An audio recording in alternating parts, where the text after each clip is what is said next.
चलिए ध्यान दीजिएगा। चैप्टर है लॉस्ट स्प्रिंग, मतलब बचपना हो गया। राइटर है अनीस जंग।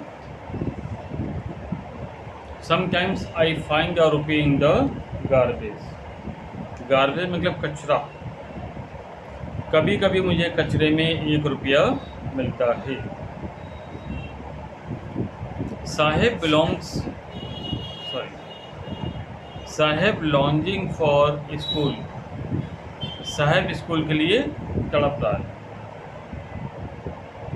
The author came across Saheb every morning. लेखक प्रत्येक सुबह साहब से मुलाकात होती है। लेखक की प्रत्येक सुबह साहब से मुलाकात होती है। She always found him searching for something heap of garbage. वो हमेशा उसे पाती है कि वो अर्थात साहिब गार्बेज में, कचरे में, कचरे के घेर में कुछ ढूंढ रहा होता। When he was asked why he do it, जब उससे पूछा जाता है कि तुम ऐसा क्यों करते हो, ये रिप्लाई, वो जवाब देता है, I have nothing else to do, मेरे पास करने को कुछ और है नहीं। She told him to go to school, वो उससे कहती है कि बेटा स्कूल जाओ। But there was no school in his neighborhood, neighborhood यानी पड़ोस, आसपास, लेकिन उसके आसपास कोई स्कूल नहीं होता। She told him that she was going to start a school, वो कहती है कि वो एक स्कूल शुरू करने जा रही है। साहब was happy, साहब खुश हो जाते हैं। He would come to her school, वो उसके स्कूल में आएगा। But she did not intend to start a school, intend मतलब इरादा, लेकिन उसका स्कूल शुरू करने का इरादा ही नहीं। क्लियर? Barefooted, नंगे पाँव। Sahib full name was Sahib Alam. Sahib का पूरा नाम था Sahib Alam. It means lord of universe, इसका मतलब होता है विश्व का देवता। यूनिवर्स मतलब विश्व। But the poor boy wandered on roads, लेकिन गरीब लड़का गलियों में, सड़कों पर टहला करता था। Along with other barefooted poor boys like him, अपनी ही तरह के दूसरे गरीब नंगे पैर वाले बच्चों के साथ। The author talked to other companions of साहेब, लेखक साहेब के दूसरे साथियों से भी बातें करता है। One of the barefoot boys said, एक नंगे पैर वाला लड़का कहता है, his mother, अपनी माँ से कहता है, his mother would not bring his chappals down from the shelf, उसकी माँ अलमारी से चप्पल नीचे उतारती ही नहीं है। One of them was wearing shoes for taking out match, उनमें से एक ने जूते पहने हुए थे पर उसके जूते मैच नहीं करते थे। मैच नहीं करते थे मतलब अलग अलग कलर के। Another boy who had never had footwear wished he had a pair of shoes, एक और लड़का जिसके पास कभी भी एक जोड़ा जूता नहीं हुआ करता था, वो विश करता है कि उसके पास भी एक जोड़ा जूता हो जाए। Clear? Next paragraph. Main reason, मुख्य वजह। मैनी चिल्ड्रन वॉक बेयरफुट, बहुत सारे लड़के नंगे पैर घूमते। Some people urge that lack of money is not the reason for it, कुछ लोग ये अर्ज करते हैं, प्रार्थना करते हैं कि पैसे की कमी मुख्य वजह नहीं है, उनके पास जूते नहीं है इसकी वजह पैसे की कमी नहीं है, इसके it is a tradition to walk barefoot, बल्कि उनके यहाँ परंपरा है नंगे पैर चलने की। But author does not agree with them, लेकिन लेखक उनसे बिल्कुल भी सहमत नहीं। She asserts that perpetual state of poverty is the real cause. उसे लगता है कि गरीबी की रेखा के नीचे रहने के कारण ही उनकी यह दशा है, गरीबी ही मुख्य वजह है। परपेचुअल स्टेट ऑफ पॉवर्टी, गरीबी की रेखा के नीचे, ये बहुत ज़्यादा बुरी दशा गरीबी। गरीबी की रेखा के नीचे कौन होता है? जो दिन भर में 30 रुपये भी नहीं कमा पाता, यानी महीने में 90 रुपये भी नहीं कमा पाता, वो गरीबी की रेखा के नीचे, क्योंकि वो 2 वक्त की रोटी भी नहीं खा सकता। तो उससे बोलेंगे perpetual state of poverty. Some children are lucky, कुछ बच्चे जो हैं वो भाग्यशाली हैं। Their prayer to get shoes has been granted, क्योंकि उनकी जो प्रार्थना थी शूज की वो पूरी हो गई।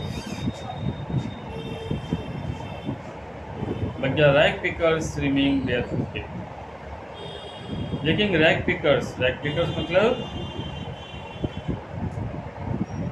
कूड़ा बीनने वाले, रैग पिकर्स मतलब लेकिन कूड़ा बीनने वाले नंगे पैर ही रहते। अगला paragraph,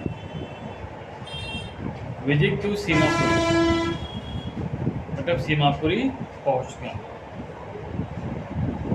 the rag picker living Seemapuri, कूड़ा बीनने वाले सीमापुरी में ही क्यों रहते हैं?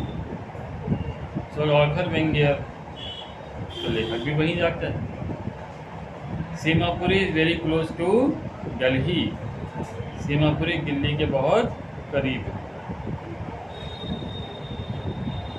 But there is a world of difference between the two like of other families of rag pickers, लेकिन रैग पिकर्स का जो परिवार है वो विश्व से अलग लगता है। साहेब फैमिली केम फ्रॉम बांग्लादेश इन 1971, साहेब का परिवार बांग्लादेश से 1971 में आया था। They came here because their home and field was destroyed in storm. वो यहाँ आए थे क्योंकि उनका घर, उनके खेत डिस्ट्रॉय हो गए थे तूफान में, डिस्ट्रॉय हो गए, नष्ट हो गए, खत्म हो गए तूफान। Clear? They had nothing to live on. जिंदा रहने के लिए उनके पास कुछ बचा ही नहीं। Next paragraph, rag pickers house, कूड़ा बीनने वालों का घर। About 10,000 rag pickers living Seemapuri, लगभग 10,000 कूड़ा बीनने वाले रहते थे सीमापुरी में। They live in mud structure with roof made of tin. वे एक मिट्टी के बने हुए ढांचे में रहते थे जिसकी छत पर टिन पड़ी हुई थी, एंड टार्पलिन, और टार्पलिन मतलब वही तिरपाल पड़ा हुआ है। They lack all civic amenities, उनके पास सभी नागरिकों की सुविधाएं नहीं थी, उनके पास सभी सुविधाओं की कमी थी। एमेनिटीज मतलब सुविधाएं, उनके पास सभी सुविधाओं की कमी थी। लाइक सीवेज, जैसे कि सीवर की समस्या, एंड रनिंग वाटर, नाली के पानी की समस्या। Living in Seemapuri enables them to cast their wood and food. Seemapuri में रहने की वजह से वो वोट भी दे सकते थे और उनको भोजन भी मिलता था। They move about and pitch their camp wherever they can find food. वे घर घर घूमते रहते थे, अपनी तंबू वहीं पे लगा लेते जहाँ पे उनको भोजन मिल जाता। Rag picking is their sole means of earning a livelihood. कूड़ा बीनना ही उनकी रोजी रोटी का एकमात्र साधन था। एंग्जाइटी फॉर स्पोर्ट्स, खेल की चिंता। One winter morning daughter finds Sahib standing by the fence gate of neighborhood club. एक जाड़े की सुबह लेखक देखता है कि साहिब पड़ोस में एक क्लब था, उसके गेट के दीवार से चिपक के खड़ा हुआ है। Watching two young man playing tennis, देख रहा था दो छोटे छोटे बच्चे के जो टेनिस खेल रहे। They are dress in white, उन्होंने सफ़ेद कलर के कपड़े पहने। Sahib likes the game, Sahib को गेम बहुत पसंद था। But he is wanting to watch it, पर वो उसे देख करके ही सेटिस्फाइड हो लेता था। बिहाइंड द फेंस, दीवार के पीछे से। Sahib is wearing